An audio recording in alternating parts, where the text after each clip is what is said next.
La pluie battait les pavés de Paris tandis que je remontais l'avenue Montaigne, ma robe en soie bleu nuit collant légèrement à ma peau sous l'humidité. Je m'appelais Clémence, une femme de 47 ans, à la carrière bien ancrée dans le monde de la mode. J'avais longtemps laissé mon cœur en veille, concentré sur mes ambitions, mon fils, et une vie rythmée par les mondanités parisiennes. Ce soir-là, j'avais rendez-vous dans un petit restaurant discret de Saint-Germain-des-Prés, un lieu où l'on chuchotait des histoires d'amour et de passion autour de verres de Bordeaux. J'avais choisi des escarpins vernis noirs qui accentuaient la cambrure de mes jambes, et un manteau en cachemire beige que je serrais contre moi pour me protéger du vent féroce de novembre. Quand je suis entrée, mon regard s'est posé sur un homme assis près de la fenêtre, l'air pensif, un verre de vin rouge à la main. Antoine. Il était un ami d'enfance que j'avais perdu de vue pendant des années. Nos retrouvailles récentes avaient réveillé quelque chose d'inattendu en moi. Une curiosité, un frisson que je n'avais pas ressenti depuis longtemps. Il se leva pour m'accueillir, son regard intense se posant sur moi avec une douceur troublante. Nous échangeâmes des banalités, mais l'énergie entre nous était différente. Plus tactile. Il posa sa main sur la mienne en riant à l'une de mes anecdotes, et ce simple contact fit naître en moi une chaleur insoupçonnée. Le dîner s'écoula dans une atmosphère feutrée, bercée par le jazz qui flottait dans l'air. Mon verre de vin à demi vide, je laissai mon pied effleurer accidentellement sa jambe sous la table. Un geste infime, mais qui eut l'effet d'un électrochoc. Il ne recula pas. Au contraire, il répondit à cette provocation muette par un sourire en coin. L'excitation s'intensifia lorsqu'il proposa de me raccompagner. Dans la voiture, le silence était épais, chargé de non-dits. Je sentais son regard sur moi alors que mes doigts jouaient nerveusement avec la dentelle de mes gants. Arrivé devant mon immeuble haussmannien, il coupa le moteur, se tourna vers moi et murmura. « Tu es toujours aussi envoûtante, Clémence. » Ces mots me firent frissonner. J'hésitai une fraction de seconde avant de déposer un baiser sur sa joue. Trop proche de ses lèvres. Trop tentant. Il ne bougea pas, mais je sentis son souffle s'alourdir. « Bonne nuit, Antoine. » Je sortis de la voiture avant que la tension ne bascule vers quelque chose d'incontrôlable. Une fois dans l'ascenseur, mon reflet dans le miroir me montra une femme troublée, les joues rosies, les lèvres entr'ouvertes comme après un souffle suspendu. Je savais que ce n'était que le début. Une porte venait de s'entr'ouvrir, et il était déjà trop tard pour la refermer. Le matin suivant, la lumière grise de Paris filtrait à travers les rideaux de mon appartement haussmannien. J'ouvris lentement les yeux, encore enveloppé par la chaleur de mes draps en lin, mais ce n'était pas le froid de novembre qui me fit frissonner. C'était ce souvenir, cette tension électrisante qui avait flotté entre Antoine et moi la veille. Allongé sur le côté, je laissai mes doigts glisser sur le tissu soyeux de ma nuisette couleur crème, revivant chaque instant du dîner. Ses mains sur les miennes, ce regard brûlant qu'il m'avait lancé avant de me souhaiter bonne nuit. Il y avait quelque chose d'irrésistiblement troublant chez lui. Un léger bourdonnement interrompit mes pensées. Mon téléphone vibrait sur la table de chevet. Je tendis la main et vis un message d'Antoine s'afficher sur l'écran. J'ai passé une soirée enivrante. Et toi? Je mordis doucement ma lèvre inférieure, sentant mon cœur battre un peu plus vite. Devais-je répondre immédiatement ou le laisser attendre, jouer ce jeu qui m'amusait autant qu'il me troublait? Un moment suspendu. J'en frissonne encore. Je reposai le téléphone et me levai, enfilant un peignoir en satin ivoire qui caressait ma peau à chaque mouvement. Devant le miroir de ma coiffeuse, j'ajustai une mèche de cheveux, mon reflet me renvoyant l'image d'une femme plus vivante que jamais. La journée s'écoula autre essayage au showroom, rendez-vous interminable et quelques distractions bienvenues. Mais mon esprit restait ailleurs. Chaque vibration de mon téléphone me donnait un frisson, et chaque message d'Antoine ajoutait une tension latente à mon attente. Le soir venu, seul dans mon appartement, je me levai sur mon canapé en velours, un verre de vin rouge à la main.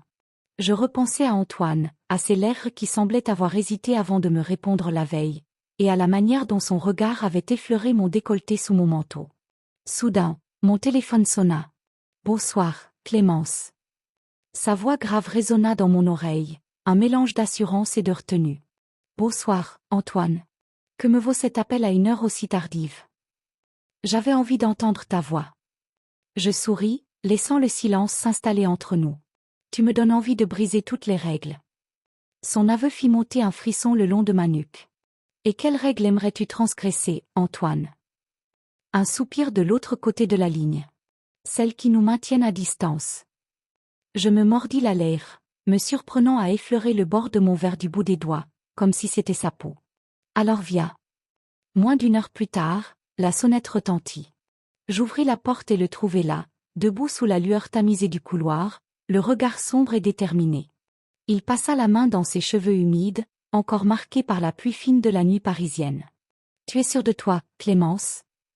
Plutôt que de répondre, je reculai légèrement, l'invitant à entrer. Lorsqu'il franchit le seuil, une onde électrique sembla traverser l'espace entre nous. La porte se referma doucement derrière lui, enfermant avec elle nos hésitations. Je savais que j'étais en train de jouer avec le feu. Mais parfois, certaines brûlures valent la peine d'être vécues. L'air était chargé d'une tension à la fois douce et brûlante. Antoine était là, debout dans mon salon, son manteau encore perlé de gouttelettes de pluie. Il me fixait avec une intensité qui me faisait presque vaciller. « Tu es sûre de vouloir jouer à ce jeu, Clémence ?» murmura-t-il. Je ne répondis pas tout de suite.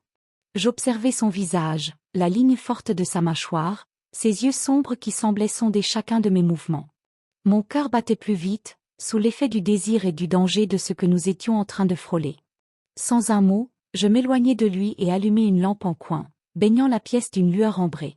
Mon appartement haussmannien se transformait, devenant un écrin intime et feutré, une bulle hors du temps. Il retira lentement son manteau, révélant une chemise légèrement humide qui collait à ses épaules larges. Je me surpris à suivre du regard le mouvement de ses mains, comme hypnotisé. On devrait peut-être boire quelque chose avant de prendre une mauvaise décision. Je souris à sa remarque. Ou avant de prendre la bonne. Je me dirigeai vers mon bar, les talons de mes escarpins résonnant doucement sur le parquet ciré.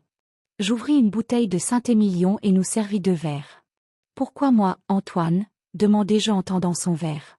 Il prit une gorgée avant de répondre, son regard rivé au mien. « Parce que tu es la seule qui me fait perdre le contrôle. » Je frissonnai. Il s'approcha, posant son verre sur la table basse. Son parfum, mélange subtil de bois et d'épices, flotta autour de moi. « Et toi, Clémence ? Pourquoi m'as-tu laissé entrer ?» Un silence. Un battement de cœur plus fort que les autres. « Parce que tu es la seule personne à qui j'ai envie d'ouvrir cette porte. » Il esquissa un sourire en coin, mais je sentis la retenue dans ses gestes. Il y avait une lutte en lui, et peut-être en moi aussi. Nous savions ce que cela impliquait. Il leva une main et effleura mon bras nu, suivant la ligne de mon épaule exposée par ma robe fluide. « Je devrais partir. »« Mais tu ne le feras pas. » Son regard s'assombrit. Il approcha encore, nos souffles se mêlèrent. Je pouvais sentir la chaleur qui irradiait de lui, l'envie qui le traversait autant que moi.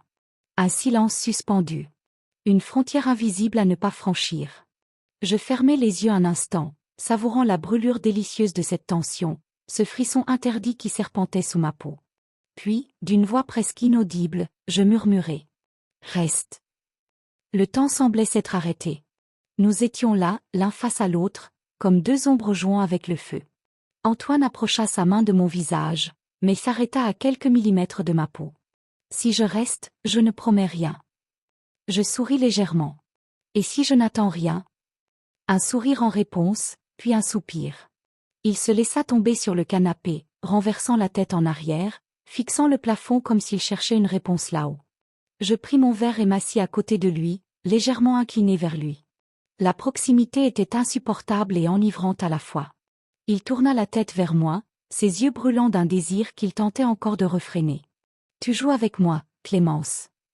C'est toi qui as commencé. » Un silence. Puis, lentement, il leva une main et effleura ma joue du bout des doigts. Je sentis un frisson parcourir mon corps tout entier. Et si on arrêtait de jouer ? Son murmure était une caresse à lui seul. Je ne répondis pas. Je posai mon verre sur la table. Et doucement, inexorablement, je me laissai tomber contre lui. La nuit parisienne enveloppait mon appartement d'une pénombre dorée, éclairée seulement par la lumière tamisée de quelques bougies. Antoine était là, immobile, son regard ancré au mien, attendant une permission silencieuse que nous n'avions pourtant plus besoin d'échanger. Tout était lent, suspendu, presque irréel. J'entendais le tic-tac feutré de l'horloge sur la cheminée, le frémissement des rideaux sous la brise qui s'infiltrait par la fenêtre entr'ouverte. Et puis, il y avait lui. Son souffle, si proche. Son parfum, mélange enivrant de cèdre et de bergamote. Je sentais la chaleur diffuse de son corps à quelques centimètres du mien, l'électricité subtile de ses doigts qui hésitaient à m'effleurer. Cette attente était à la fois douce et insoutenable. « Tu es sûre de toi, Clémence ?» Sa voix était plus rauque que d'habitude, trahissant sa propre lutte intérieure.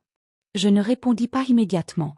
Au lieu de cela, j'avançai ma main vers la sienne, et nos doigts se rencontrèrent enfin. Un contact si simple, mais chargé de 1000 promesses. Antoine ne bougea pas tout de suite, comme s'il voulait savourer ce moment, cette frontière que nous venions de franchir ensemble. Puis, lentement, il laissa ses doigts glisser contre ma paume, traçant une ligne invisible jusqu'à mon poignet. Un frisson parcourut ma peau, et mon cœur accéléra. J'ai attendu ce moment plus longtemps que tu ne l'imagines. Sa confession était à peine un murmure, un secret soufflé dans l'intimité de cette nuit parisienne. Je levai les yeux vers lui. Il me regardait avec une intensité brûlante, mais aussi une douceur inattendue. Comme si, malgré la tension palpable entre nous, il voulait me laisser une échappatoire. Moi aussi, Antoine. Un silence, suspendu dans le temps. Puis il s'approcha. D'abord, ce fut un effleurement à peine perceptible de ses lèvres sur ma tempe, une caresse légère comme une plume. Puis, plus bas, un baiser à la commissure de mes lèvres, hésitant, comme s'il attendait mon consentement. Je ne le fis pas attendre. Mon souffle se coupa un instant lorsque nos bouches se rencontrèrent enfin. Un baiser d'abord lent, savoureux, empreint de cette tenue fragile qui ne demandait qu'à s'effondrer. Mes mains trouvèrent refuge contre son torse, sentant la chaleur qui irradiait de lui sous le tissu de sa chemise légèrement froissée. Lorsqu'il recula légèrement, son regard cherchait une réponse dans le mien. Mais il n'y avait plus de doute possible. Je glissai mes doigts contre son col, déboutonnant machinalement le premier bouton, un geste à peine conscient, mais terriblement significatif. Il posa ses mains sur mes hanches, exerçant une pression subtile qui m'attira contre lui. Je ne veux rien précipiter. Sa voix était plus grave, plus profonde, comme un écho de son désir maîtrisé. Moi non plus. Mais nous étions déjà trop loin pour reculer. Nous nous étions retrouvés dans ma chambre sans même y penser. L'air était plus chaud ici, chargé d'un parfum mêlé de jasmin et d'orage. J'ouvris la fenêtre, laissant entrer la brise nocturne qui fit danser les voilages légers. Paris était là, juste en bas, baigné de 1000 lumières dorées, témoin silencieux de cet instant volé au temps. Antoine était derrière moi, à quelques centimètres seulement. Je pouvais sentir sa présence, cette tension délicieuse entre nous. Puis, lentement, il glissa ses mains le long de mes bras nus, un effleurement si doux qu'il en devint presque douloureux. « Clémence !»